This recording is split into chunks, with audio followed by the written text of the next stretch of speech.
curso online de reproducción asistida en humanos. Tema 5. Técnicas de reproducción asistida. Una de las principales técnicas que utilizamos en los laboratorios de reproducción asistida es la ICSI, inyección intracitoplasmática de espermatozoides. El ICSI es una técnica de inseminación in vitro un poco más agresiva que el FIP convencional, ya que consiste en introducir un espermatozoide dentro del ovocito y causando el menor daño posible. La indicación más importante descrita para la aplicación de la ICSI es el factor masculino, es decir, que haya una mala calidad espermática que no permita la realización de una inseminación artificial o un FIP convencional. Los ovocitos deben ser decumulados con la hialuronidasa antes del ICSI y se descartan todos los ovocitos que no estén en metafase 2. Igualmente, el semen debe estar capacitado para su utilización. El procedimiento del ICSI es el siguiente. El primer paso del proceso es la preparación de la placa de ICSI. Se crean unas gotas de lavado de los ovocitos en la parte de arriba de la placa y otras gotas más pequeñas en la parte central donde se colocará cada ovocito. Las gotas se hacen con un medio de cultivo con EPES para poder mantener durante más tiempo la placa fuera del incubador. Además, se preparan unas gotas de PVP donde se le añade la muestra de semen y ralentizamos así el movimiento de los espermatozoides para que puedan ser cazados con más facilidad. Además, se añaden otras gotas de PVP solo donde se colocarán los espermatozoides ya inmovilizados.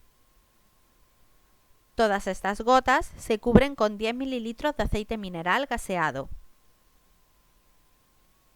El segundo paso es la colocación de las pipetas de microinyección en el microscopio.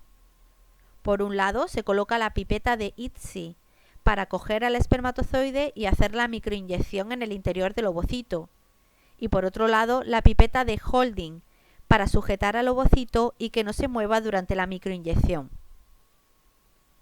Para la realización del ICSI se utiliza el microscopio invertido a 40 aumentos. Después, el tercer paso es seleccionar el espermatozoide que vamos a microinyectar. Se hace igualmente en el microscopio a 40 aumentos. Se intenta seleccionar el espermatozoide de mejor morfología y movilidad posible. Una vez elegido el espermatozoide, hay que inmovilizarlo mediante la desestabilización del flagelo utilizando la pipeta de ICSI y aspirarlo en el interior de la pipeta. Por último, se procede a la microinyección del espermatozoide en el interior del ovocito. Los ovocitos se microinyectan siempre con el primer corpúsculo polar lo más lejos posible de la zona de inyección.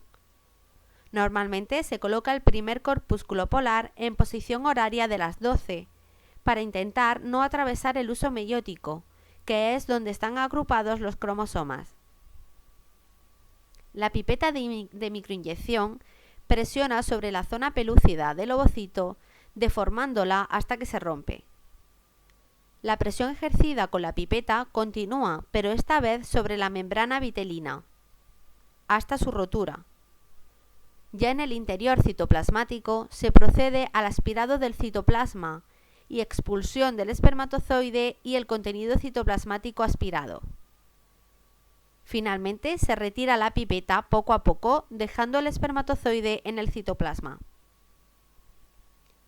En la imagen de abajo se muestra un microscopio invertido con todos los accesorios para la realización de un ICSI, que son, aparte del microscopio invertido, 2 micromanipuladores y 2 inyectores.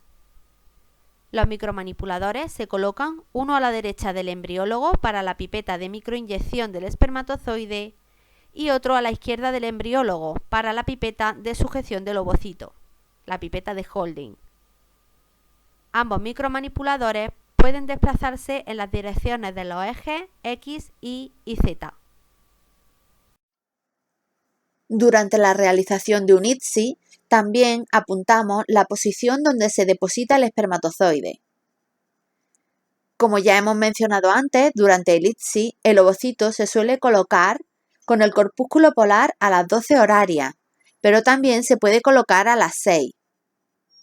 Intentamos introducir la pipeta en el interior del citoplasma por las 3 horarias, para no interferir en la placa metafásica. Si dividimos el ovocito en 6 zonas, como indica el dibujo, debemos de intentar dejar el espermatozoide en la posición 3, lo más lejos posible del orificio de entrada. Podría ocurrir que el espermatozoide fuera arrastrado hacia la zona 4 por la viscosidad del citoplasma o por la succión de la pipeta. En principio no pasa nada si se queda en esta zona, pero hay que intentar que no se quede ahí muy pegado a la membrana por donde está el orificio, ya que podría salirse y que no ocurriera la fecundación.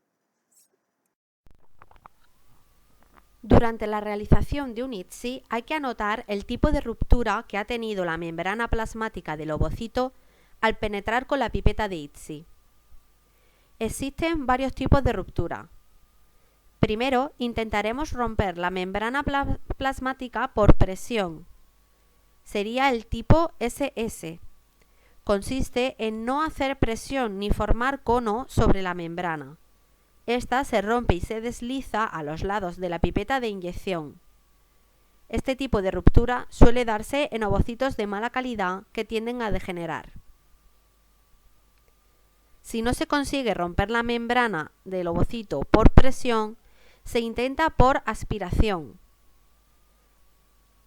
Dentro de la aspiración existen varios tipos de rotura. La rotura A1 sería aplicando una ligera presión. Una vez perfilado el cono de aspiración, aspiramos muy poco hasta que la membrana se rompe y se desliza por los bordes de la pipeta y entonces inyectamos el espermatozoide.